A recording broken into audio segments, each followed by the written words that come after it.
Hello ನಮಸ್ಕಾರ ಎಲ್ಲರಿಗೂ welcome back to cherry blossoms and ನನ್ನ ಹೆಸರು ಅಕ್ಷತಾ ಜೈನ್. ಇವತ್ತಿನ ಈ ವಿಡಿಯೋಲಿ ನಾನು ನಿಮ್ಮೆಲ್ಲರಿಗೂ ಶುಂಠಿ ಗೊಜ್ಜು ಹೇಗೆ ಮಾಡೋದು ಅನ್ನೋದನ್ನು ತೋರಿಸ್ಕೊಡ್ತೀನಿ.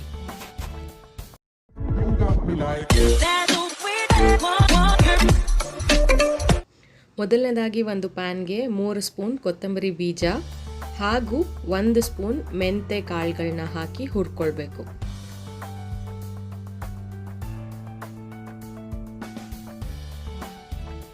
ಲೈಟ್ ಬ್ರೌನ್ ಆದ ನಂತರ ಇದಕ್ಕೆ ನಾವು 4ರಿಂದ 5 ಡ್ರೈ ರೆಡ್ ಚಿಲ್ಲಿನ ಹಾಕಿ ಹುರ್ಕೊಳ್ಳೋಣ. ಜಸ್ಟ್ ಗೋಲ್ಡನ್ ಬ್ರೌನ್ ಆಗಬೇಕು, ಅಲ್ಲಿ ತನಕ ಹುರ್ಕೊಳ್ಳಿ. ಮೀನ್ ವೈಲ್ 1 ನಿಂಬೆಹಣ್ಣಿನ ಗಾತ್ರದ ಹುಣಸೆ ಹಣ್ಣನ್ನು ನೀರಲ್ಲಿ ನೆನೆ ಇಟ್ಕೊಳ್ಳಿ. ಅದರ ಜೊತೆಗೆ 2ರಿಂದ 3 ಇಂಚು ಶುಂಠಿನ ಈ ರೀತಿ ಚಿಕ್ಕ ಚಿಕ್ಕದಾಗೆ ಕಟ್ ಮಾಡಿ ಹಚ್ಕೊಂಡಿದ್ದೀನಿ. ಅದನ್ನು ಈಗ ಡ್ರೈ ರೋಸ್ಟ್ ಮಾಡ್ಕೊಳ್ಬೇಕು. ಎಣ್ಣೆ ಏನು ಹಾಕೊಳ್ಳೋಗಿಲ್ಲ, ಹಾಗೆ ಡ್ರೈ ರೋಸ್ಟ್ ಮಾಡ್ಕೊಳ್ಳಿ. 2 to 3 ಮಿನಿಟ್ಸ್ ಮೀಡಿಯಂ ಫ್ಲೇಮಲ್ಲಿ ಈ ರೀತಿ ಡ್ರೈ ರೋಸ್ಟ್ ಮಾಡಿದ್ರೆ ಗೋಲ್ಡನ್ ಬ್ರೌನ್ ಆಗಿ ನೋಡಿ ಈ ರೀತಿ ಚೆನ್ನಾಗಿ ರೋಸ್ಟ್ ಆಗಿ ಕಲರ್ ಚೇಂಜ್ ಆಗಿರುತ್ತೆ. ತುಂಬ ಸೀಸ್ಕೊಳ್ಬೇಡಿ ಇಲ್ಲಿ.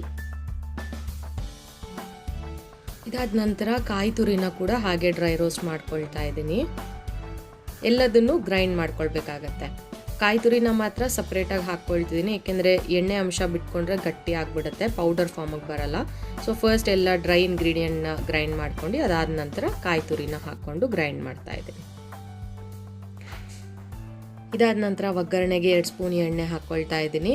ಎಣ್ಣೆ ಕಾದ ನಂತರ ಇದಕ್ಕೆ 1 ಸ್ಪೂನಿನಷ್ಟು ಸಾಸಿವೆ ಕಾಳುಗಳನ್ನ ಹಾಕ್ತಾ ಇದ್ದೀನಿ. ಸ್ವಲ್ಪ ಚಟರ್ ಪಟರ್ ಅಂದಾದ ನಂತರ ಜಿಂಜರ್ ಏನು ಹುರ್ಕೊಂಡಿದ್ವಿ ಅಲ್ಲ ಅದನ್ನು ಹಾಕ್ಕೊಳ್ಳಿ.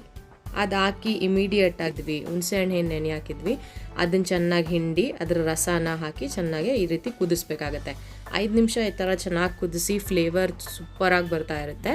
ಇದಕ್ಕೆ ಇವಾಗ ನಾವೇನು ಗ್ರೈಂಡ್ ಮಾಡಿ ಇಟ್ಕೊಂಡಿದ್ವಿ ಅಲ್ಲ ಮಿಕ್ಸ್ಚರ್, ಅದನ್ನೆಲ್ಲ ಆ್ಯಡ್ ಮಾಡಿ ಚೆನ್ನಾಗಿ ಕುದಿಸ್ಬೇಕಾಗತ್ತೆ. ಎಷ್ಟು ಬೇಕೋ ಅಷ್ಟು ನೀರನ್ನ ಹಾಕ್ಕೊಳ್ಬೋದು. ಹಾಗೂ ಈ ಪುಡಿ ಕೂಡ ನಾವೇನು ಗ್ರೈಂಡ್ ಮಾಡಿದ್ವಿ ಅಲ್ಲ ಇದನ್ನು ನಿಮ್ಮ ರುಚಿಗೆ ತಕ್ಕಷ್ಟು ಹಾಕ್ಕೊಳ್ಬೋದು. ತುಂಬ ಖಾರ ಬೇಕು ಅಂತ ಅನ್ನೋರು ಫುಲ್ ಹಾಕ್ಕೊಂಡ್ರು ಒಳ್ಳೆಯದು. ಇದಕ್ಕೆ 1 ಗ್ಲಾಸಿನಷ್ಟು ನೀರು ಹಾಕಿ ಈಗ ಕನ್ಸಿಸ್ಟೆನ್ಸಿ ಅಡ್ಜಸ್ಟ್ ಮಾಡಿದ್ದೀನಿ. ಇನ್ನೊಂದು ಸ್ವಲ್ಪ ತೆಳು ಬೇಕು ಅಂತ ಅಂದರೆ ಇನ್ನೊಂದು ಸ್ವಲ್ಪ ನೀರು ಹಾಕ್ಕೊಳ್ಬೋದು.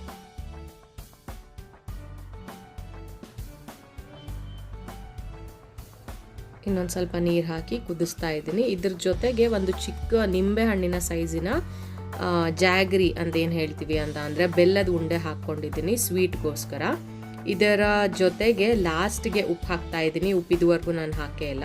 ಸೊ ಎಷ್ಟು ಬೇಕೋ ಅಷ್ಟು ರುಚಿಗೆ ತಕ್ಕಷ್ಟು ಉಪ್ಪು ಹಾಕಿ 5ರಿಂದ 7 ನಿಮಿಷಗಳ ಕಾಲ ಈ ಥರ ಚೆನ್ನಾಗೆ ಕುದಿಸಿ.